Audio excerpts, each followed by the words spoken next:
Today we are going to talk about zero trust and what it could mean for us in regards to IT security.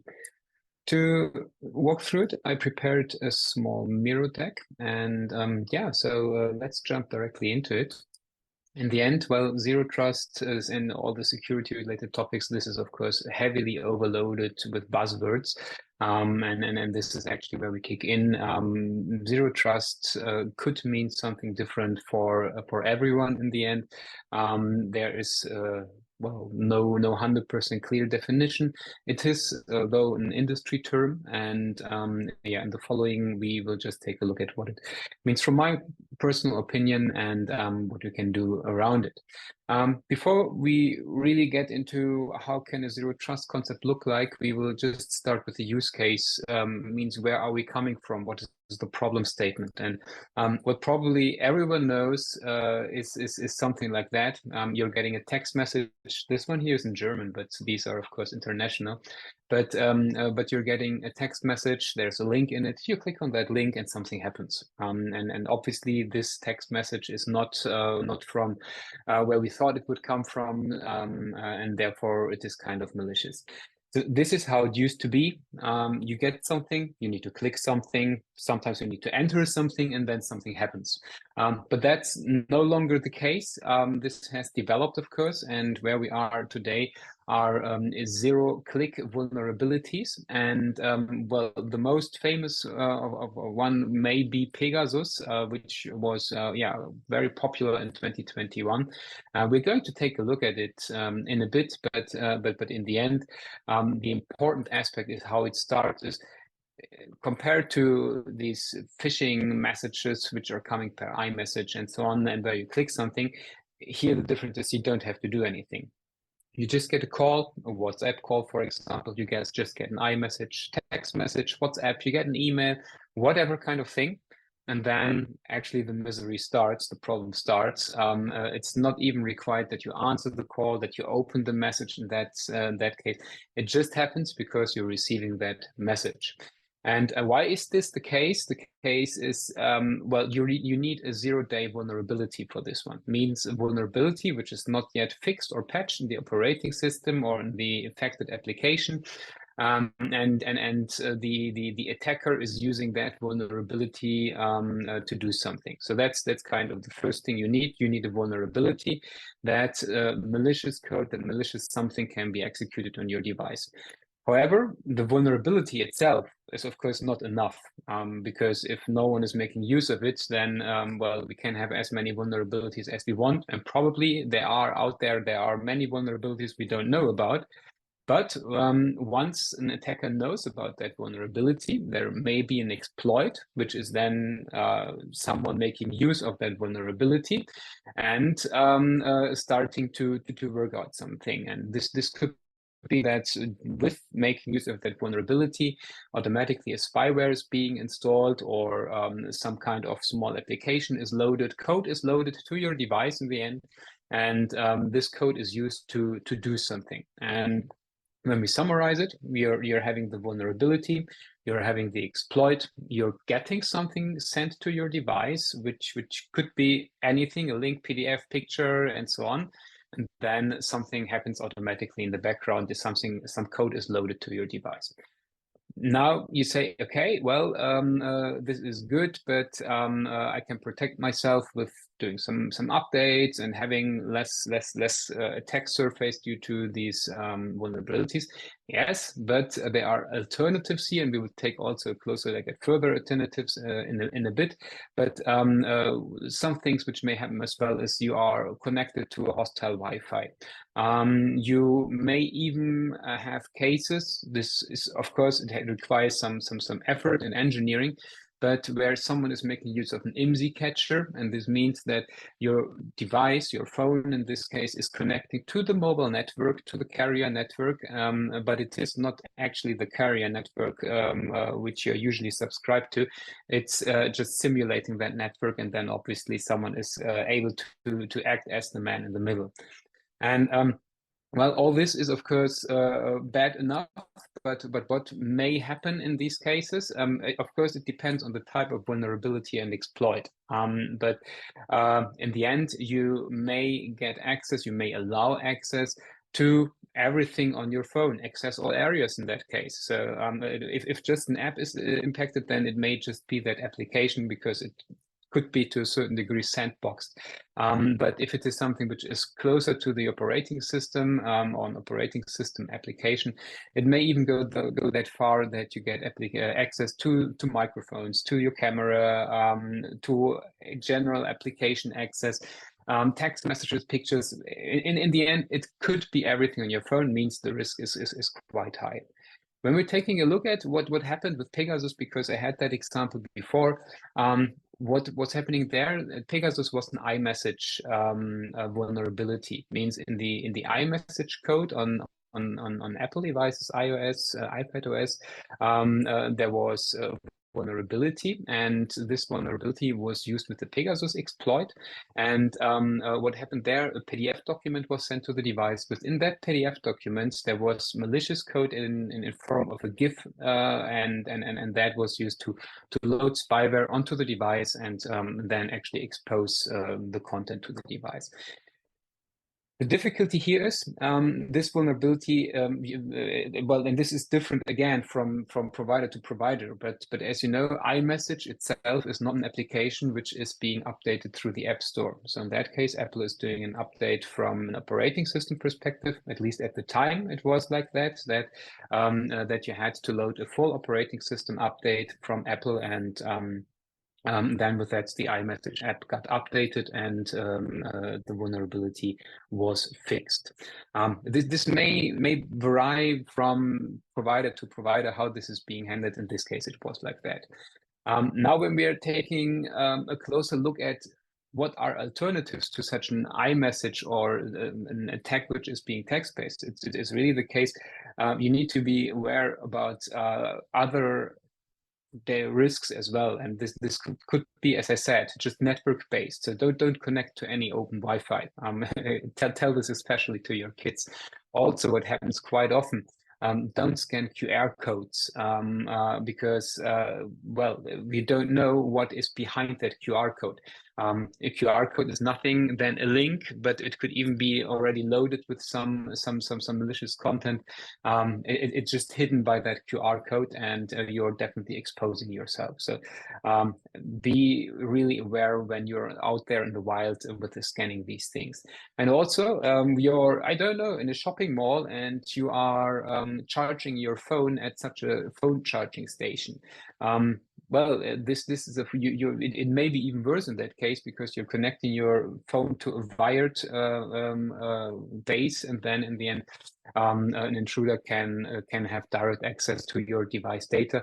Of course, there are also ways to avoid this. Also, from an operating system perspective, you may have settings which are only allowing access to charge the battery and not have access to data. But what happens when there is an exploit or a vulnerability, more than a vulnerability in that area? So you are never safe in this space as well. So how to avoid such attacks? What can I do? Well, there are some obvious things and some things I mentioned already. Always be suspicious. Highly important also, use things like multi-factor authentication. Follow device updates as soon as you can. And also you may think about segregation of data, that you don't have everything in one place, for example, that you just have only data on your device which is up to date. And maybe in different places. And yeah, as I said, the obvious things are also there. Your device should be encrypted. Usually this is the case today, but in some spaces or in some cases, it may not always be. And also, and because we are here talking from an enterprise perspective, well, yes, there's some responsibility at the user end, but from an enterprise perspective, it is also, of course, important that you protect the data in a way that it can be accessed, that it can't be accessed when using single factors. So multi-factor authentication is a must-have in the enterprise space. And we will take a look at multi-factor authentication and the way of conditional access as part of the zero trust strategy. Also, from an enterprise perspective, yeah, data segregation is highly important, or network segmentation in that case as well. Don't allow access to all areas. We'll also take a closer look at that one. Of course, then obvious again, patching updates is a must-have. Always update your devices as soon as you can. This requires, of course, in some areas testing upfront, just that the update is not breaking anything. But let's say like that, it may be not so critical if some process or application is broken compared to a zero-day exploit. Depends on the situation and the severity of the issue. And to relate it to that, as you need to have also a full overview about your threat landscape.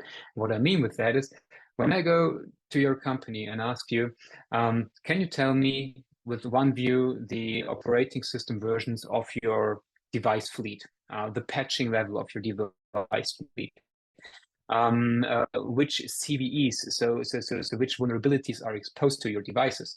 Do you have insight into that? So a full inventory about this information. That's clearly IT responsibility and something you need to take a look at. And as a consequence of that, really work out a zero trust strategy. Now, and this is what we're going to take a deeper look at. First, thinking about zero trust and IT security, it's always a cat and mouse game. It never ends, and it is always just being done. That's why I just had this nice analogy of Tom and Jerry here. I just think like, well, it is never stopping. It is evolving over time. It is changing over time. Attacks are changing over time, and the requirements are changing as well. Means you always need to stay up to date in that space, but also this should be clear to everyone. The second aspect before we jump into the strategy is, don't underestimate your users. And also the importance of the user, because when you're having the best and highest secured zero trust strategy, that may be great, but if you don't take your user on that journey, then you're lost. And I just was taking this picture, maybe one or the other knows it. This is a video on YouTube, which is exactly around security. And what happens here is, there's just this hole in the board, and the cat is going through it, and the hole is getting thinner and thinner. And at the end, it is that thin that the cat can't pass anymore. What's happening? The cat is just simply jumping over the fence. Means the users, if you're making it too complicated, if they don't follow your zero trust, your security strategy, they will find a different way and circumvent it, bypass it, and then obviously you're just having another issue. So just taking this as thoughts in the background, and when we're now thinking about zero trust and IT security, this nice example of the fortress is something I always use, because this is really how it used to be in the old days. You had a big device VPN, and well, this was just secure in itself, because yes, encrypting data, encrypting access, and so on, probably requiring additional authentication, all these things, and it's good. You're in that picture, you're having big walls. There's some water around you. Someone may be guarding it here on the top of the fortress. But the issue with that model is, if you're in once, you're in and having access to all areas in that fortress. And this is also the difficulty with old VPN-based models. Means once you are having, you're having access to all areas, and even if you just need something from that tower here, you can go to that tower, you can go to that wing, and just take a look at what's going on there. And that's the same with IT security. And the concept of zero trust, or the zero trust principle in that case, is that there's a far more higher level on granularity. Means you only get access to what you need to get access. And on that journey, on that way to having access to that tower here, there are also checks which are really designed for your use case, for your approach to access that information. Means, just getting back to our fortress here, if that red person here needs something in that tower, of course there again checks like you need to authenticate, you need to have a secure connection, and so on and so on. So various aspects which tell that you are secure or even not secure.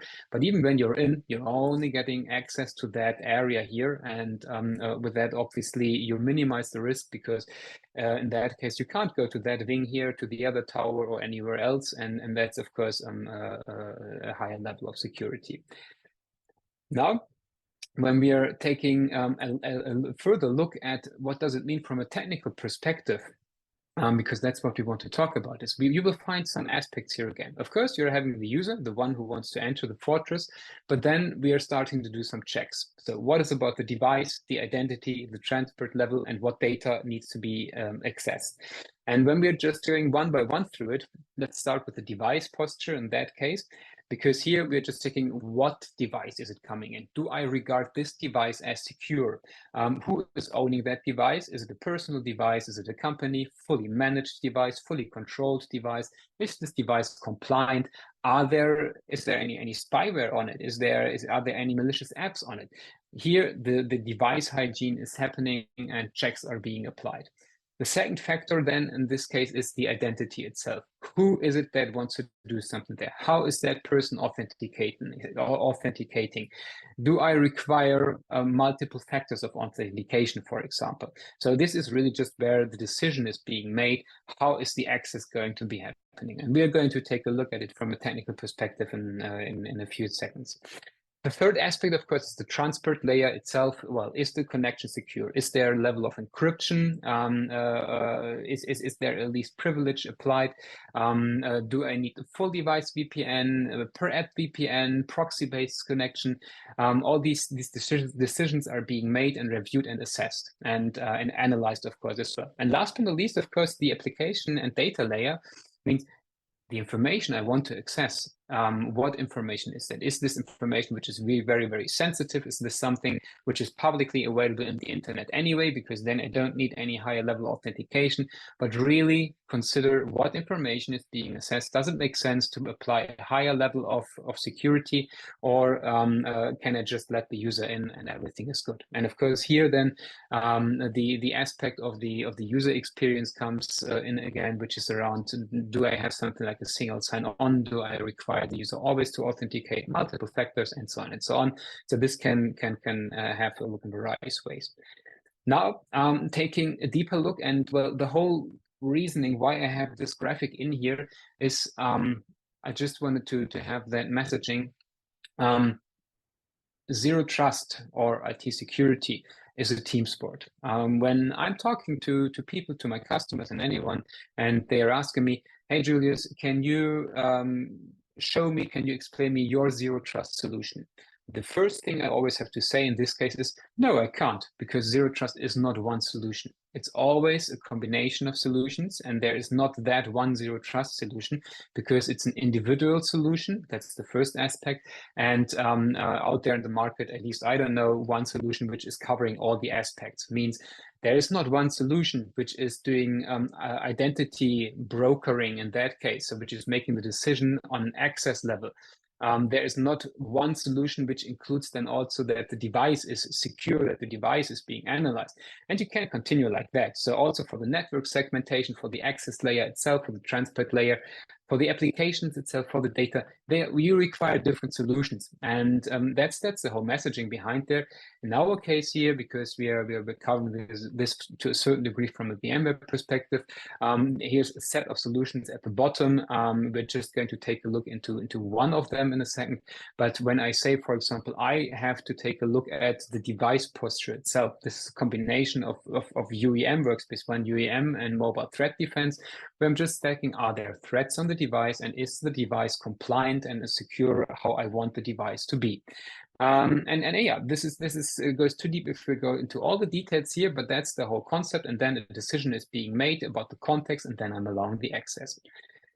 Now, talking about access itself, and when you would ask me, okay, you're saying there are various solutions, but what is the heart of your zero trust solution? Actually, the heart is the decision engine, and in our case, this is Workspace ONE Access. So Workspace ONE Access is first covering the integration of the identity part, means where is the identity coming from, who's my identity provider, and this identity is then fed into The access layer means from here, the access is coming. And in this case, Workspace ONE Access is starting to make a decision.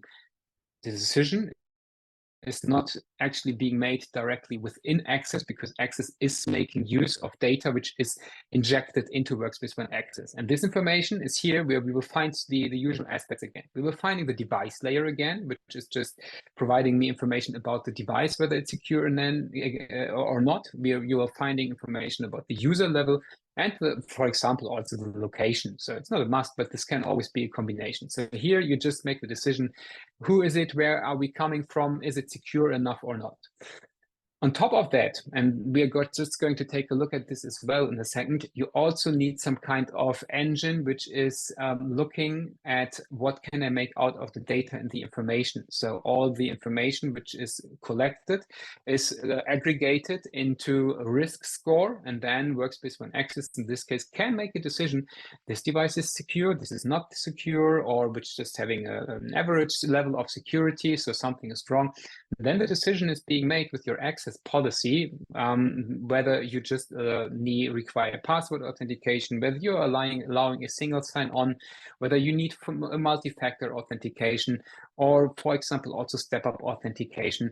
And this is directly related to your score, to what you want to access. So here the decision is being made, your brokering in that case is being made about how do I access my application, my information, my data in the backend. And this is what Workspace ONE Access in this case does. Means this is really the engine, the heart of our zero trust approach, and therefore, really probably the most, or one of the most important aspects. And again, when we're taking a look back at all the different solutions, on your journey, and zero trust is a journey, you may not have at day one all these solutions, but you're just starting and stepping up your solutions and just adding one by one to complete your zero trust strategy.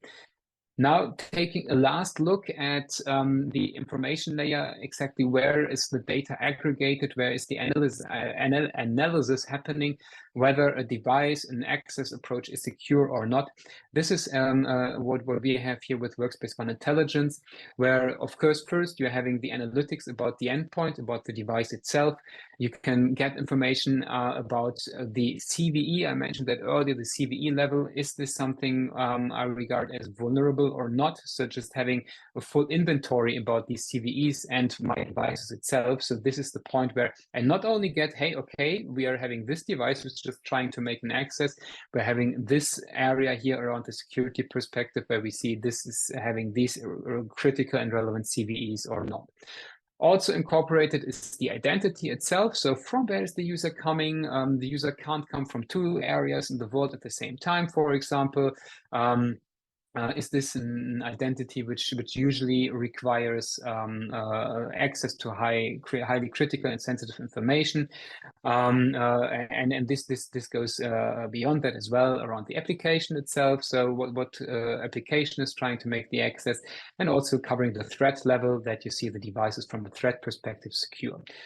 In the middle here, then the magic is happening, also based on machine learning. We can just make that decision whether we regard this context, this user, this device, this identity as secure. And as an outcome, there is a scoring, there's a transparency in regards to reporting, and an action can be made. At least there is a decision in the end whether there should be access or not. And that's the aspect of Workspace ONE Intelligence in this case. Yeah, with that, we are closing the session for today. I hope it was interesting. It was just a high-level overview about how can a zero trust strategy look like, why should you do this, and yeah, if you like it, leave a comment and let me know. Thank you, and bye-bye.